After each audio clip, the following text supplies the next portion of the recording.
Panorama group, जो सोचता है वो करता है। नमस्कार, आप देख रहे हैं न्यूज हाट का स्पेशल शो आपके नेता कौन। मैं हूं सागर और मेरे साथ मौजूद हैं न्यूज हाट के senior associate editor Chandan Jha. नमस्कार सर। नमस्कार सागर जी। देखिए, बिहार इस वक्त 2025 के चुनावी मोड में है, इसलिए बिहार के हर विधानसभा की रिपोर्ट कार्ड आप तक पहुंचाएंगे। चुनाव से पहले हम आपको दिखाएंगे हर विधानसभा क्षेत्र की पूरी सियासत। तो चलिए शुरू करते हैं। आज हम बात करेंगे काराकाट लोकसभा क्षेत्र के 6 विधानसभा नोखा, डेहरी, काराकाट, गोह, ओबरा और नवीनगर विधानसभा की, जो कि 2 जिलों रोहतास और औरंगाबाद जिले तक फैला हुआ है। लेकिन सबसे पहले चर्चा काराकाट विधानसभा क्षेत्र की। देखिए, बिहार के रोहतास जिले के विक्रमगंज अनुमंडल में स्थित काराकाट एक ब्लॉक भी है, जिसकी भौगोलिक स्थिति और ऐतिहासिक विरासत दोनों ही इसे खास बनाते हैं। काराकाट से लगभग 15 किलोमीटर दक्षिण पश्चिम दिशा में सोन नदी बहती है, जो इस क्षेत्र की भूमि को उपजाऊ बनाती है। यहाँ की उपजाऊ जलोढ़ मिट्टी में चावल और गेहूं समेत कई फसलें भरपूर मात्रा में होती है। अब इसके चुनावी विश्लेषण के लिए सीधे चंदन सर के पास। सर, काराकाट विधानसभा क्षेत्र का क्या है चुनावी इतिहास? देखिए, 2015 में संजय कुमार सिंह आरजेडी से चुनाव लड़े, जीते। 59,720 वोट इन्हें मिले। वोट शेयर इनका 39%। राजेश्वर राज बीजेपी के प्रत्याशी को 47,601 वोट मिले। Vote share 31%। Arun Singh CPIML, इनको 23,534 वोट मिले। वोट शेयर इनका 15%। 2020 में अरुण सिंह जो है सीपीआईएमएल के वह चुनाव जीतते हैं, विधायक हैं वर्तमान में। 82,700 वोट मिले। वोट शेयर इनका 48.19%। राजेश्वर राज भारतीय जनता पार्टी के प्रत्याशी को 64,511 वोट मिले। वोट शेयर इनका 37.59%।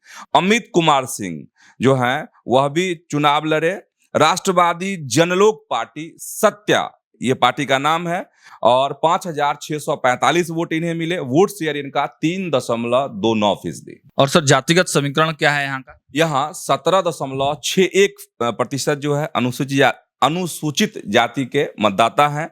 8.6% जो है मुस्लिम मतदाता है यहाँ पर, और ये ग्रामीण बहुल क्षेत्र है। यहाँ केवल जो शहरी मतदाता है 11.13% शहरी मतदाता। मुद्दे क्या कुछ हैं सर यहाँ? देखिए, मुद्दे वही हैं जो पूरे बिहार के लिए हैं, और बिहार की एक अहम सीट है काराकाट। और काराकाट का नाम लेते ही आप समझ ही रहे हैं कि यहाँ की सियासत किस तरीके से कौंधती है लोकसभा चुनाव। चलिए, तो उस पर हम नहीं जाते हैं। मुद्दा यहाँ का खेती किसानी वाला इलाका है, ये कृषि प्रधान वाला इलाका है। तो सिंचाई की उत्तम सुविधा, लोगों के मांग कहिए, ये है। तो अब बेहतर स्वास्थ्य व्यवस्था, ये है। अच्छे शिक्षण संस्थान भी चुनावी मुद्दा है। और सर, प्रत्याशी कौन कौन से हैं चुनावी मैदान? देखिए, 3-4 प्रत्याशी हैं। बड़े चेहरे, हम बड़े चेहरे की बात हमेशा हर वीडियो में कर रहे हैं। हम बड़े चेहरों की बात करते हैं जो चुनाव लड़ते हैं, जीतते हैं या हारते हैं।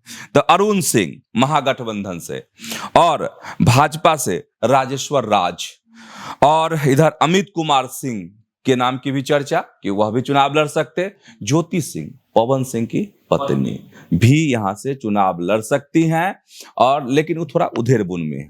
2-3 सीट का जिक्र आएगा जिसमें ज्योति सिंह का नाम आएगा। तुरंत में आपकी प्रतिक्रिया इस विधानसभा को लेकर? देखिए, कुशवाहा समाज के जो वोटर हैं, जिधर चले जाए जीत उसकी सुनिश्चित। तो काराकाट विधानसभा जो है वो सीट है, और काराकाट विधानसभा मुझे लगता है कि ये नाम तो आपको हमने बताए हैं, लेकिन सीट की अदला बदली भी एनडीए में हो सकती है। ये उपेंद्र कुशवाहा के पाले में भी यह सीट जा सकती है। तो चेहरे बदल सकते हैं प्रत्याशियों के। चलिए, अब चर्चा ओबरा विधानसभा की। तो देखिए, औरंगाबाद जिले में स्थित ओबरा एक ब्लॉक है जो मगध क्षेत्र का हिस्सा है। यह छोटा मगर महत्वपूर्ण नगर औरंगाबाद पटना राष्ट्रीय राजमार्ग पर स्थित है। यह जिला मुख्यालय से मात्र 15 किलोमीटर की दूरी पर स्थित है। इसके निकटवर्ती शहरों में दाऊदनगर, औरंगाबाद, डेहरी ऑन सोन और रफीगंज शामिल है। ओबरा की अर्थव्यवस्था का मुख्य आधार कृषि है, जिसमें धान और तिल प्रमुख फसलें हैं।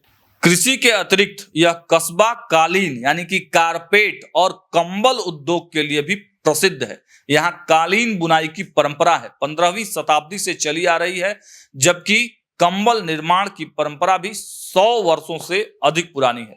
अब इसके चुनावी विश्लेषण के लिए सीधे चंदन सर के पास। सर, ओबरा का क्या है चुनावी इतिहास? 2015 में वीरेंद्र कुमार सिन्हा विधायक बनते हैं, आरजेडी से बनते हैं, 56,042 इन्हें वोट मिलते हैं, वोट शेयर इनका 35%। चंद्रभूषण वर्मा राष्ट्रीय लोक समता पार्टी से, आरएलएसपी, और इनको 44,646 वोट मिलते हैं, वोट शेयर इनका 28%। राजा राम सिंह यहां से सीपीआईएमएल चुनाव लड़े थे, 22,801 वोट इन्हें मिले थे, वोट शेयर इनका 14%। 2020 में ऋषि कुमार आरजेडी से यहाँ पर अभी वर्तमान में विधायक, 63,662 वोट इन्हें मिले थे, वोट शेयर इनका 36.24%। डॉक्टर चंद्र प्रकाश लोक जनशक्ति पार्टी, उस समय जो एलजेपी, उससे 40,994 वोट इन्हें मिले थे, वोट शेयर इनका 23.34%। सुनील कुमार जदयू के प्रत्याशी, और इन्हें वोट मिलते हैं 25,234 वोट, वोट शेयर इनका 14.36%। जातिगत समीकरण ओबरा विधानसभा का? भूमिहार, यादव, कोयरी, मुस्लिम और अति पिछड़े वर्ग के मतदाताओं की बहुलता वाला क्षेत्र है यह। और सर, मुद्दे क्या कुछ खास हैं? मुद्दे खेती किसानी है यहाँ पर, और साथ ही कालीन उद्योग, कंबल उद्योग जो है अब मतलब मृतप्राय की ओर जा रहे हैं, उसको कैसे बेहतर किया जाए, यहाँ के कंबल देश और दुनिया में कैसे सप्लाई हो, कालीन जो है हर घर कैसे पहुंचे, इसको लेकर लोग मतलब उनकी मांग है, जो इससे जुड़े हुए कारीगर हैं, कि इसके लिए ठोस कदम उठाए जाए। तो ये भी यहाँ की मांग है। शिक्षा, स्वास्थ्य यहाँ का भी मुद्दा है। और सर, प्रत्याशी धुरंधर कौन कौन है यहाँ से? 2 धुरंधर का नाम लेंगे हम। एक तो ऋषि कुमार, सहायक ऋषि कुमार, सिटिंग एकदम शानदार कैंडिडेट आरजेडी के, और जानते हैं तेजस्वी के करीबी भी, युवा मिजाज, युवा, अच्छे बड़े संस्थानों से पढ़े लिखे, टेक्नोलॉजी जानने वाले, अंग्रेजी पे जबरदस्त पकड़ नहीं। तो सर, हम तो इनके क्षेत्र में भी गए हैं, तो जनता से भी हमने बात किया है, मतलब फोन पर भी उपलब्ध रहते हैं, ऐसे विधायक हैं, कोई फोन करता है तुरंत मदद, सर्वसुलभ, सबके लिए, ये है ऋषि कुमार।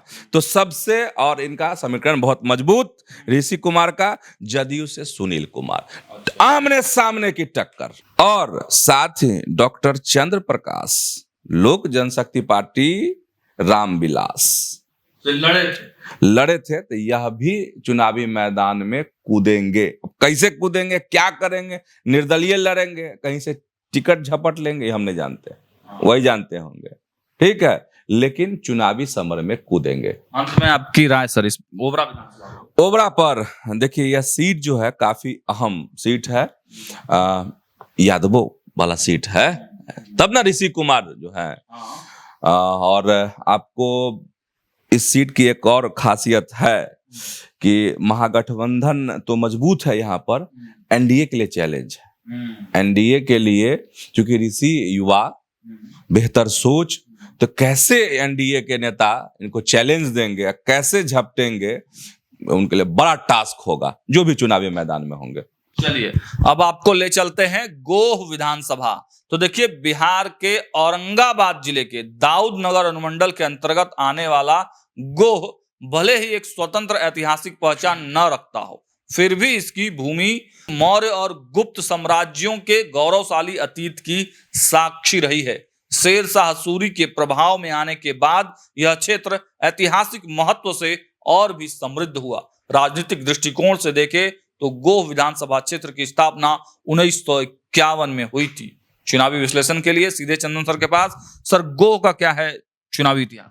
2015 का जो चुनावी इतिहास है वो यह कहता है कि मनोज कुमार शर्मा बीजेपी से चुनाव जीते थे, विधायक बने थे, 53,615 वोट इन्हें मिले थे, वोट शेयर इनका 35% रहा था। डॉक्टर रणविजय कुमार जदयू से यहाँ चुनाव लड़े थे, 45,943 वोट इन्हें मिले थे। वोट शेयर इनका 30%। Suresh Prasad Yadav Communist Party of India CPI से चुनाव लड़े थे, 18,951 वोट इन्हें मिले थे। वोट शेयर इनका 12%। 2020 में भीम सिंह आरजेडी से झंडा गाड़ दिए, चुनाव जीत गए। वर्तमान में विधायक हैं भीम सिंह। 81,410 वोट मिले। वोट शेयर इनका 44.07%। मनोज कुमार शर्मा दूसरे स्थान पर रहे, भारतीय जनता पार्टी के प्रत्याशी, और इन्हें वोट मिले 45,792 वोट। वोट शेयर इनका 24.79%। डॉक्टर रणविजय कुमार राष्ट्रीय लोक समता पार्टी से चुनाव लड़े, इनको वोट मिले 44,050 वोट। वोट शेयर इनका 23.85%। जातिगत समीकरण सर गोह का देखिए यहाँ पर 20.72% जो है जनसंख्या वो अनुसूचित जाति की है। मुस्लिम मतदाता यहाँ पर 8.4% रहते हैं। क्षेत्र में भूमिहार भी हैं, यादव भी हैं, और मुस्लिम बता ही दिए। अति पिछड़ों की बहुलता है यहाँ पर इस सीट पर, निर्णायक अगर बोला जाए तो अति पिछड़े। और सर मुद्दे क्या हैं गो विधानसभा के? गो विधानसभा के खेती किसानी वाला इलाका है, यहाँ भी धान की खेती होती है अच्छी इस इलाके में।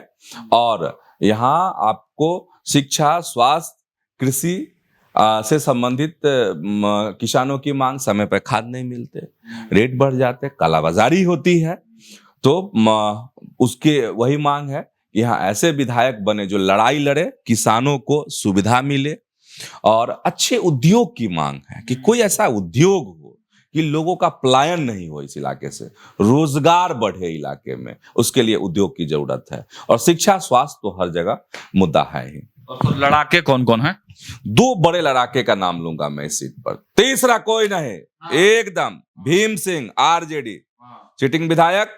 और इनको अगर टक्कर देगा तो वो है मनोज कुमार शर्मा भाजपा से। और विश्लेषण सर आपका इस गोह को लेकर?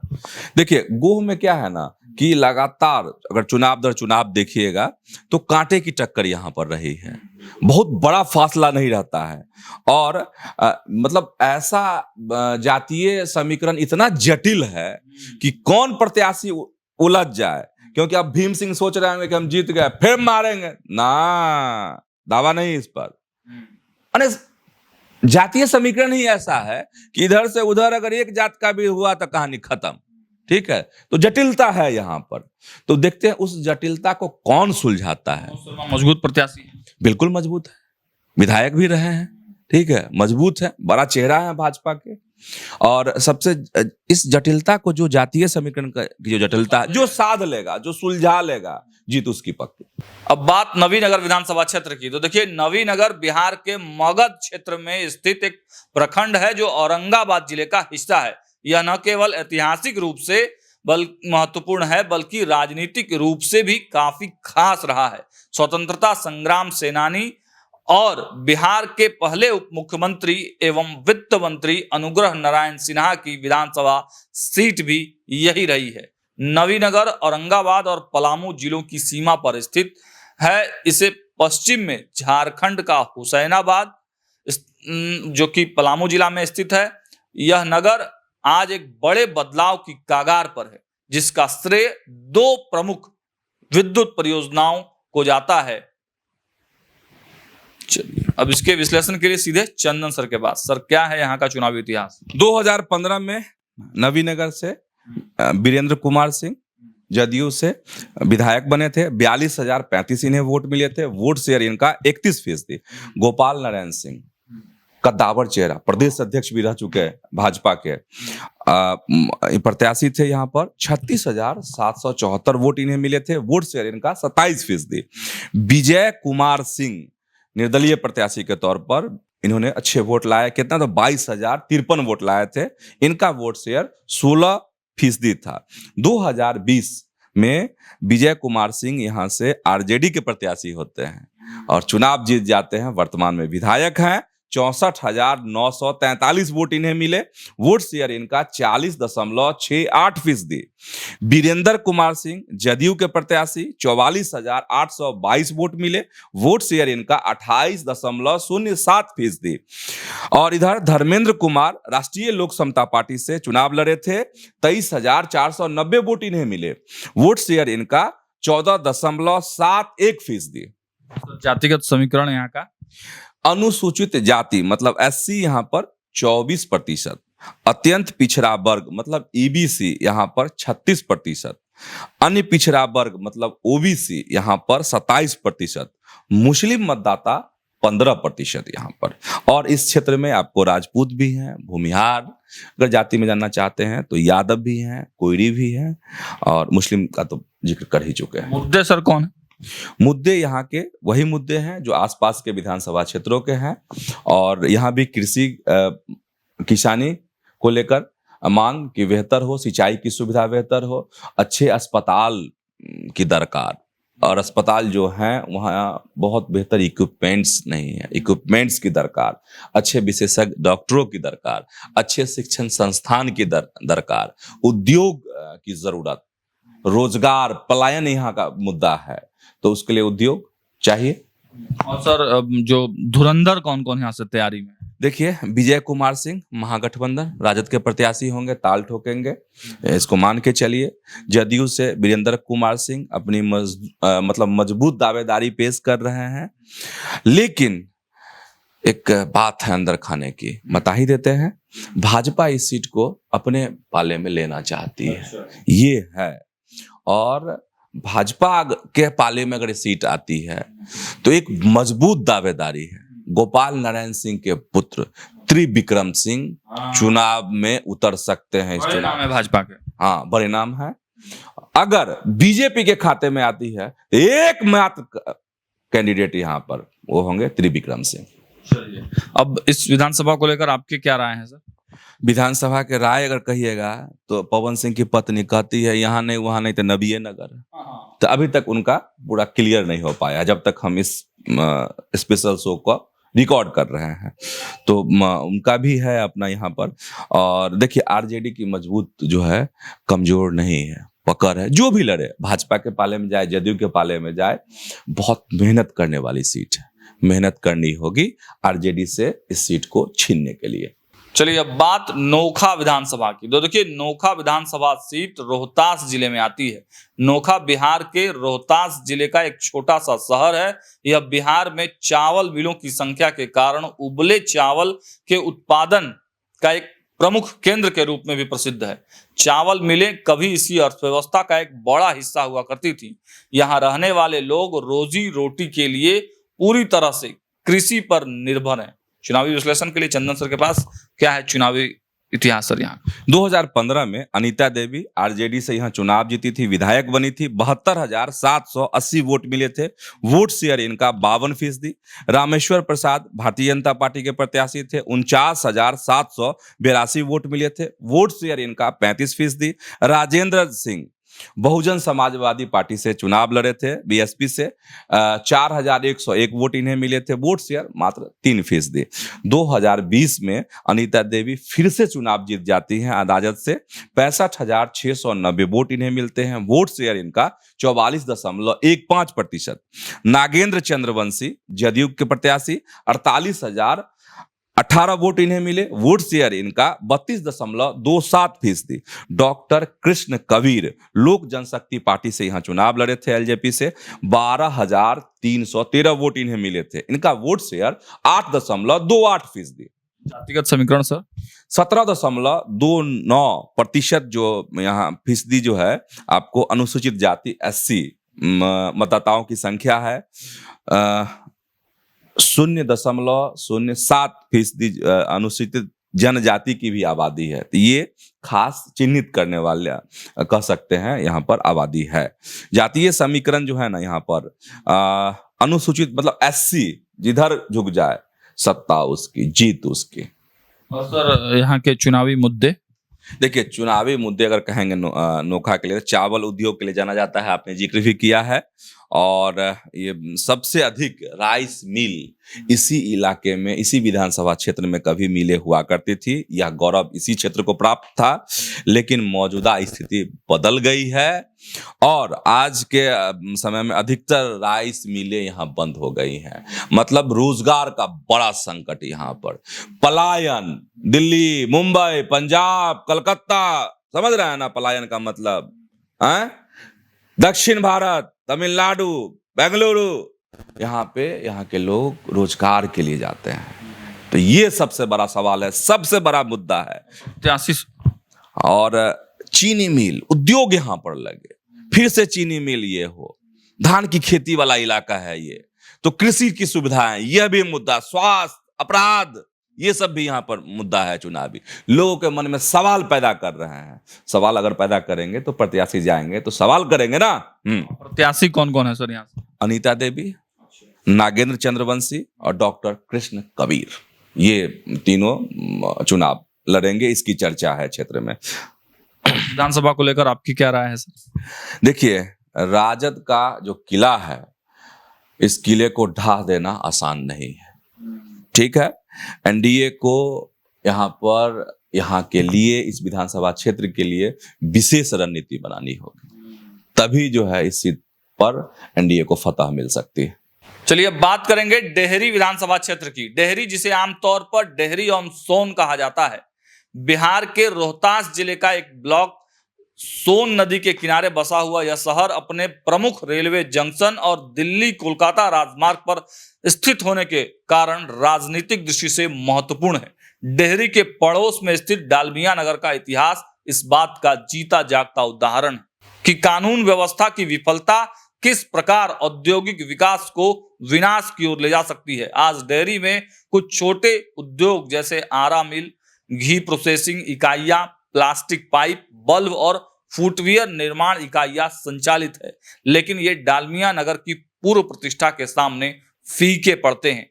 डेहरी गया दीनदयाल उपाध्याय जंक्शन सेक्शन पर स्थित अपने रेलवे स्टेशन और इंद्रपुरी बैराज के लिए जाना जाता है, जो दुनिया के सबसे लंबे नदी बैराजों में से एक है। अब चुनावी इतिहास के लिए सीधे सर के पास। सर, डेहरी ऑन सोन का क्या है चुनावी इतिहास? 2015 में मोहम्मद इलियास हुसैन यहाँ से चुनाव जीते, विधायक बने आरजेडी से। 49,402 वोट इन्हें मिले थे। वोट शेयर इनका 34%। जितेंद्र कुमार उर्फ रिंकू सोनी राष्ट्रीय लोक समता पार्टी से यहाँ चुनाव लड़े थे। 45,504 वोट मिले थे। वोट शेयर इनका 31% रहा था। प्रदीप कुमार जोशी राष्ट्रीय सेवा दल, एक कोई पार्टी है, उससे ये चुनाव लड़े थे, वोट बढ़िया लाए थे। 29,541 वोट इन्हें मिले थे। वोट शेयर इनका 20% 2020 में फतेह बहादुर कुशवाहा, वही विवादित बोल वाले लोग, आरजेडी के से विधायक हैं अभी, और 64,567 वोट। वोट शेयर इनका 41.57%। सत्यनारायण सिंह यादव भारतीय जनता पार्टी से चुनाव लड़े, 64,103 वोट लाए। वोट शेयर इनका 41.27%। प्रदीप कुमार जोशी राष्ट्र सेवा दल से चुनाव लड़े, 9,070 वोट लाए। वोट शेयर इनका 5.84%। और सर, जातिगत समीकरण यहाँ का देखिए, अनुसूचित जाति की आबादी 16.91%। मुस्लिम मतदाता भी यहाँ रेखांकित करने वाले हैं, 10.6% है यहाँ पर। तो यहाँ पर खेल मुस्लिमों के वोट का बड़ा होता है, ठीक है। मुद्दे क्या कुछ है यहाँ पर? मुद्दे तो बता ही दिए हैं। ये इलाका इंडस्ट्री के लिए जाना जाता था और कैसे बर्बाद हुआ वह भी बता दिए। कहा जाता है कि 1970 के दशक से ही यहाँ चीजें बदलने लगी थी और धीरे धीरे जब 90 का दशक आया, माने कांग्रेस के राज से शुरू हुआ और लालू राज में कहानी खत्म, ठीक ना। बड़ी सच्चाई है, कड़वी बात है ये। उद्योग धंधा चौपट, और अभी सागर जी ने बताया है आपको कि छोटे छोटे उद्योग हैं, जैसे प्लास्टिक है, घी प्रोसेसिंग है, आरा मिल का जिक्र आपको ये कर रहे थे, तो छोटे छोटे उद्योग है। तो चलिए, वो चीजें बिखर गई, तो उम्मीदें भी हैं। सरकार से यही उम्मीद है इस क्षेत्र के लोगों की कि फिर से वो गौरव इस क्षेत्र को प्राप्त हो, मतलब अच्छे और बड़े उद्योग की स्थापना के लिए यह जगह जो है बाट जोड़ रहा है कि फिर वही इतिहास जो है दोहरा दिया जाए। उद्योग, स्वास्थ्य, शिक्षा, अच्छे संस्थान की जरूरत यहाँ भी है। अब सर बात किया जाए यहाँ के धुरंधरों की, प्रत्याशी कौन कौन है चुनाव में? 3 बड़े नाम लेंगे, ठीक है, छोटे नाम का जिक्र नहीं।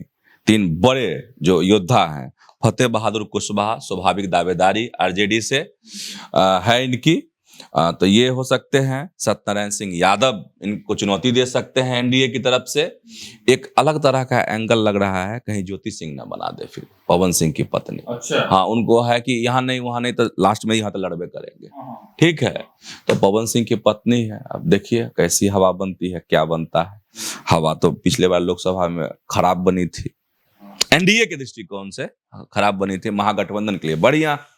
आपकी राय सर अंत में इस विधानसभा को लेकर? और आखिरी राय यही है कि यहाँ पर जो समीकरण है, मुस्लिम जो आबादी है वह महत्वपूर्ण है। मुस्लिम आबादी का समीकरण अगर कहते हैं तो एमवाई को की पुष्टि करता है, जो लालू और तेजस्वी जी के साथ है, महागठबंधन के साथ है। इसको कैसे तोड़ेंगे? तो आपको तोड़ना होगा जो अनुसूचित जाति है, उसमें से आपको छिटकाना होगा, जिसकी उल्लेखनीय आबादी है यहाँ पर। उस पर अगर कुछ करिश्मा कर दे एनडीए के लोग, एनडीए के जो भी प्रत्याशी यहाँ खड़े होते हैं, तो बात बन सकती है। फतेह बहादुर को पटका जा सकता है चुनावी जंग में। तो आपने देखा, सुना और समझा, राजनीति सिर्फ सत्ता का खेल नहीं, जनभावनाओं का आईना भी है। और हमारी कोशिश है कि आपको दिखाएं वो तस्वीर जो भाषणों में नहीं, जमीन पर दिखती है। हम लाते रहेंगे आपके लिए हर विधानसभा की गहराई से पड़ताल, बिना लाग लपेट, बेबाक अंदाज में। अगर आपको लगा कि यह विश्लेषण था सटीक, तो जुड़िए हमारे साथ अगली विधानसभा की जमीनी हकीकत जानने और समझने के लिए। खबरों का सिलसिला न्यूज हाट पर जारी है। तब तक के लिए नमस्कार।